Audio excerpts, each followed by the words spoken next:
Dans la prière d'ouverture de cette messe, nous demandions à Dieu de nous former à la sagesse d'en haut.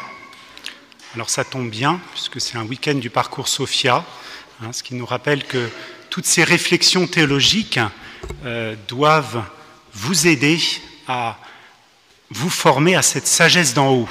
Et ce n'est pas simplement ceux qui participent au parcours Sophia, mais c'est chacun d'entre nous, pendant ce temps de l'Avent, nous sommes invités à nous ouvrir notre cœur à cette sagesse d'en haut.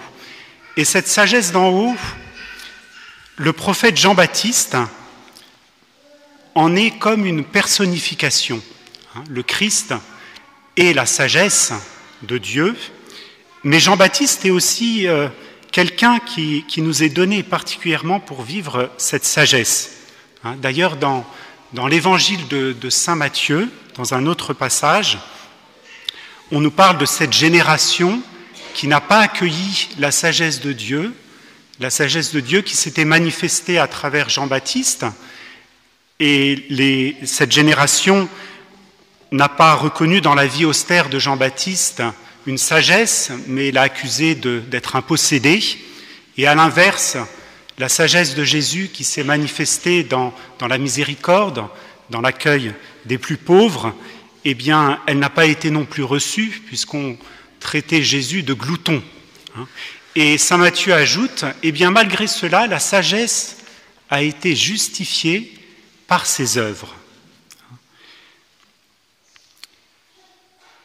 C'est saint Pierre Chrysologue, quand il regarde Jean-Baptiste, qui dit « Le savoir fait le maître, mais c'est la conduite qui fait autorité ». La sagesse, elle est manifestée dans un savoir, mais aussi dans une conduite.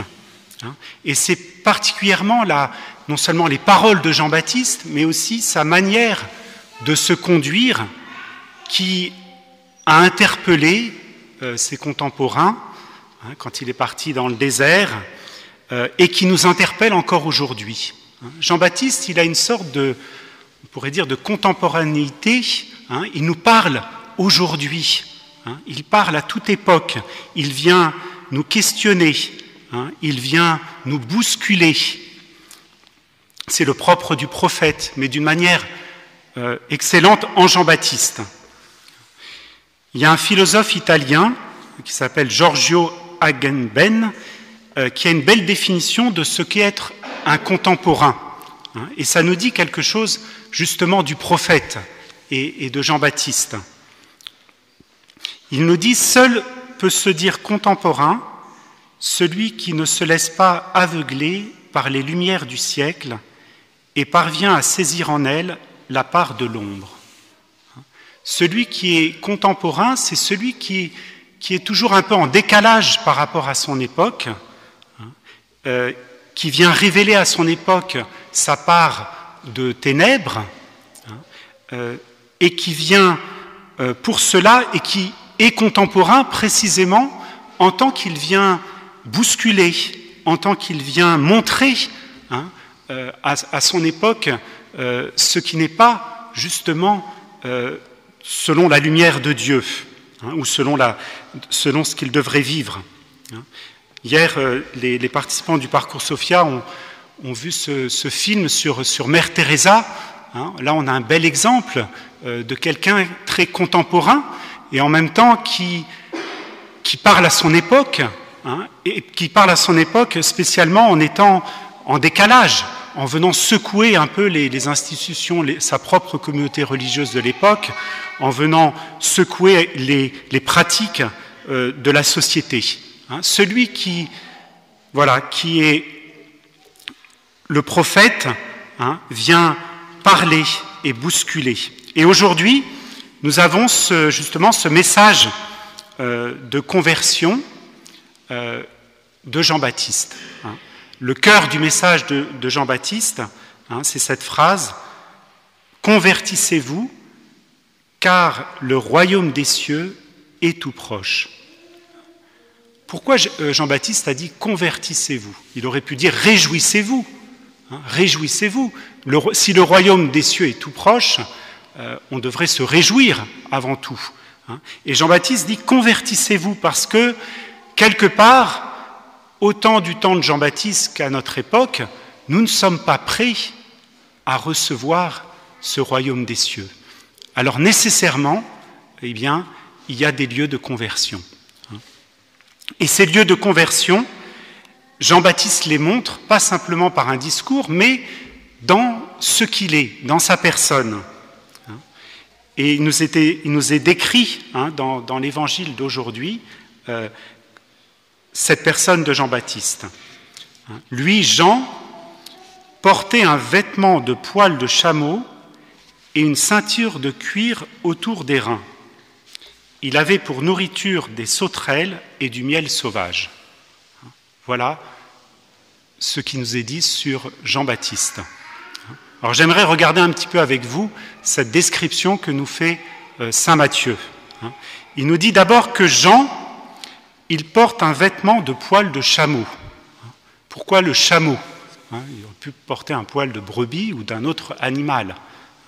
Le chameau, c'est un animal qui n'est pas spécialement esthétiquement beau, mais c'est un animal dur au labeur, c'est un animal qui a une grande endurance.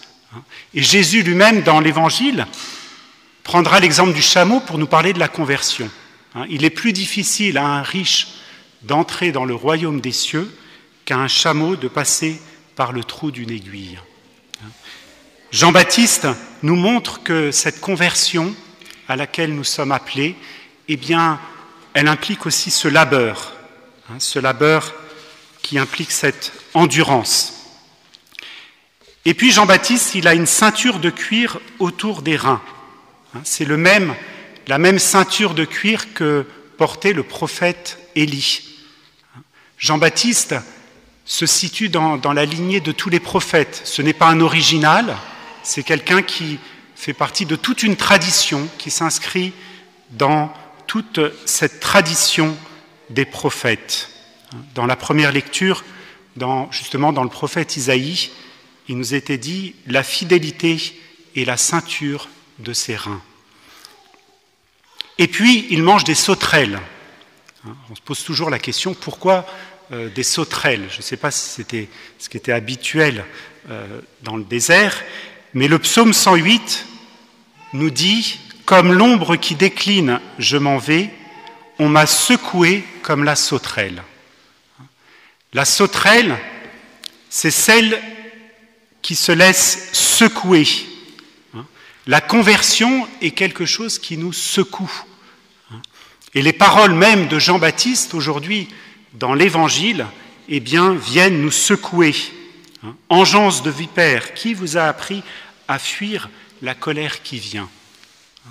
Oui, il faut accepter dans notre vie chrétienne d'être secoué. Je ne sais pas si on aurait aimé avoir Jean-Baptiste en face de nous, qui nous dit ces paroles.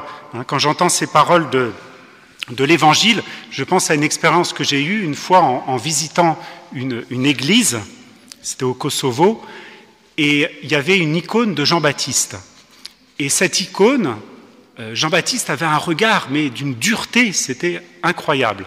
Et la personne qui me faisait visiter l'église, elle me dit, en fin de compte, c'est une icône miraculeuse.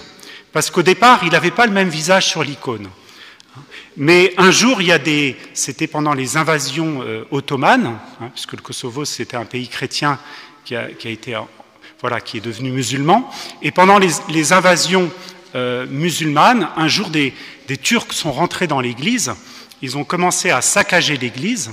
Et puis, quand ils sont arrivés devant l'icône de Jean-Baptiste, à ce moment-là, le visage de Jean-Baptiste a changé, et ils sont partis en courant.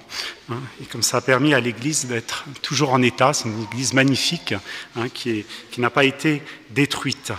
Donc c'est bon de voir ce visage dur de Jean-Baptiste, qui nous rappelle que la conversion, elle peut nous violenter. Jean-Baptiste dira, le royaume des cieux souffre violence. Mais Jean-Baptiste n'est pas qu'un homme dur, qui nous montre la dureté de la conversion. Jean-Baptiste, il se nourrit aussi de miel. Et dans la Bible, le miel, ça nous dit quelque chose de la douceur de Dieu. Jean-Baptiste, c'est celui qui a désigné Jésus comme l'agneau de Dieu, comme l'époux. Jean-Baptiste, il nous montre aussi que ce qui, au terme de cette conversion, si on l'accepte, eh bien, c'est de pouvoir goûter la douceur de Dieu. C'est ce qu'il nous dira d'ailleurs à la fin de l'Évangile. Il nous aide, par cette conversion, à nous préparer à recevoir le baptême dans l'Esprit Saint et dans le feu. Les apôtres, le jour de la Pentecôte, ont reçu ce baptême dans l'Esprit Saint et dans le feu. Ils ont été bousculés, mais ils ont aussi goûté cette douceur de la présence du Seigneur, cette présence pacifiante de l'Esprit Saint dans leur vie. Alors nous-mêmes, pendant ce temps de l'Avent, nous sommes invités, chacun et chacune d'entre nous, à nous former à cette sagesse d'en haut, cette sagesse qui vient à nous à travers ces prophètes, à travers tous ces prophètes aussi d'aujourd'hui, qui viennent nous bousculer, nous interpeller, parfois nous violenter, mais pour que nous puissions au terme, et d'ailleurs c'est un critère de discernement, c'est un critère de discernement si les choses qui aujourd'hui dans l'Église peuvent nous bousculer, peuvent nous interpeller, viennent bien de l'Esprit Saint, eh bien elles viennent bien de l'Esprit Saint quand au terme, elles nous font aussi goûter la communion avec lui, sa présence. Alors laissons-nous, accueillons dans cette Eucharistie cette sagesse d'en haut pour pouvoir nous laisser former par elle et entrer en communion.